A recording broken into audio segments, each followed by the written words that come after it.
Hey, this is Money Mondays with Ash Cash, and today we are focusing on you. We hit the streets of New York City to find out what are your most burning financial questions. Hey, it's Money Mondays. You have money questions? Ash has money answers. Every Monday, start that week off strong. Let's do this. You're now tuned into the financial motivator himself, Ash Cash, Mr. Mind Right, Money Right. Welcome to Money Mondays with Ash Cash, part of the Be Empowered podcast series brought to you by Bank Mobile, the first all-digital, fee-free bank in the country. I am your host, Ash Cash, and I'm excited about this show and the shows to come because this month is Financial Literacy Month. As a matter of fact, I'm not even really a big fan of the word financial literacy, so I'm going to rename it Financial Empowerment Month. So with it being Financial Empowerment Month, all month long, I will be answering your burning financial questions. If you have any questions, email ashcash@bankmobile.com or contact us via social media at bankmobile using the hashtag AskAshCash. So this week, we hit the streets of New York City and we asked the people, what are your most burning financial questions? Hear what they have to say. Hey, Ash Cash, Susan here. So I'm really bad with money. I never take care of my expenses or anything. I just spend money as it comes. What's your best piece of advice for managing money? Thank you so much for this question. And I love this question because, Susan, you are not alone. A lot of people have difficulties managing their finances. And what my best piece of advice is, out of sight, out of mind, make it automatic. The more you have to think about your finances, the more you have to figure out what to do with it, the less likely it is for you to manage it properly. So create a system that allows your finances to be automatic. Create a system that allows it to be out of sight, out of mind, which means that you create a budget, figure out how much money is being allocated to savings, how much money is being allocated to bills, and how much money is being allocated to spending. And each of those expenses should have a separate account associated with them. And whatever you can automate, just make it automatic. For instance, if you have bills, have all of your bill money go into your bill account and set up online banking so you don't have to think about paying bills. Then with your savings account, create a system that allows you to automatically put money into savings. And then with your spending account, you then have to simply just spend. You don't have to think about it. And now you have a foolproof money management process that you don't even have to think about. So yes, out of sight, out of mind, and make it automatic. Hey Ash Cash, I'm 25 years old and I got a lot of student debt, but I also have not started saving for my retirement fund yet. What should I focus on first? Thanks so much for the question. And you might have heard me say this before, but and is better than or. So when you're thinking about student debt versus retirement, I think as a 25-year-old, you should be focusing on both. With student debt, you want to start paying those off because the longer you allow them to sit there, the more you'll be paying back in interest, which is money just going down the drain. And the same thing goes for retirement because the later you start, the less money you'll accumulate for retirement because there is something that is called compound interest, which means that every time you put money into your retirement account, you're going to be earning interest on your principal, which is the original amount of money that you put in, but you're also going to be able to earn interest on top of interest, and that's what compound interest is. So the sooner you start, the more money you'll be able to accumulate for retirement. So either way, delaying paying down your student debt or starting your retirement account will cost you in the long run. So it's imperative that you start now. Again, and is better than or.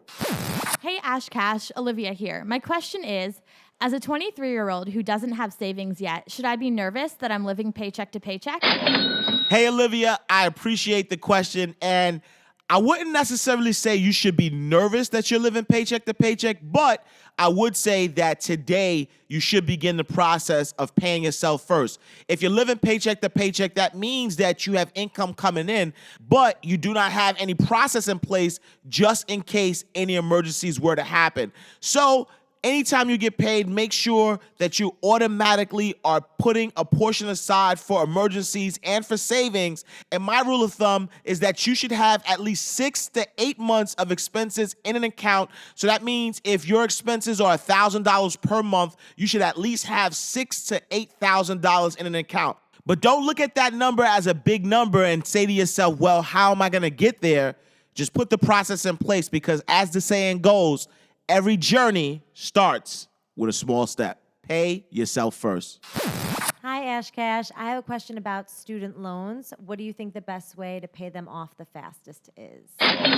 So paying down student loans the fastest is really about how much can you afford to pay. When you look at any loans that you may have, the more money that you could pay down on the principal, the better, because you're paying interest on that principal amount. So create a budget, figure out how much money can you allocate towards your debt, and begin to start paying down the most that you can on your principal. The good news also is that there are plenty of programs out there, including the Public Service Loan Forgiveness Program, which means that if you work in any type of public service arena, you can actually get some of your loans forgiven after 10 years of successfully paying your student loans on time.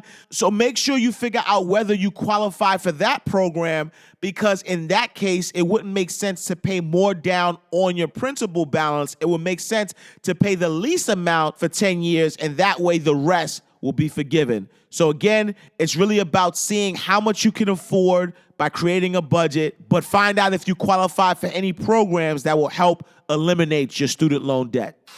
Hey, Ash Cash, this is Sid. I have a quick question for you. So I just got some money back from my tax returns, and I'm trying to figure out whether I should pay my credit cards off or this 5-year-old collection account that's been haunting me.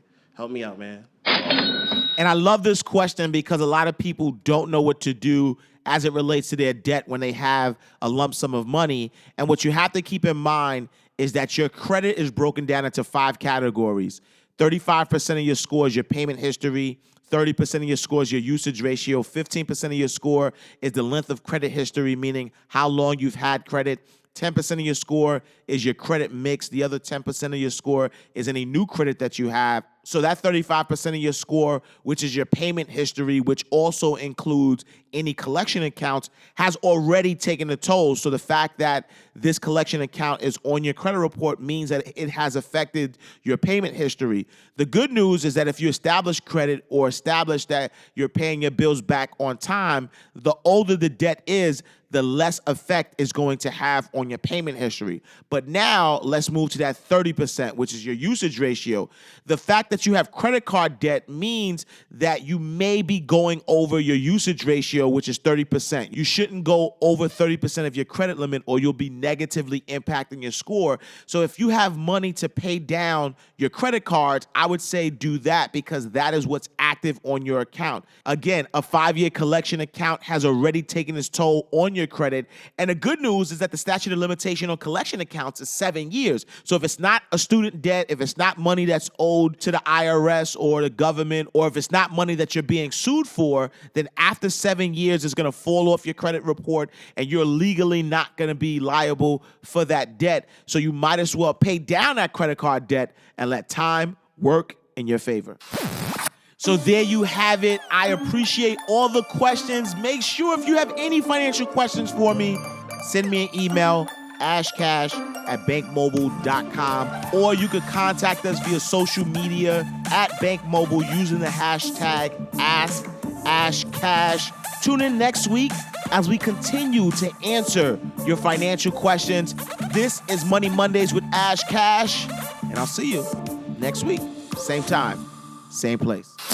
You're now tuned into the financial motivator himself, Ash Cash, Mr. Mind Right, Money Right. Money Right. Money Right.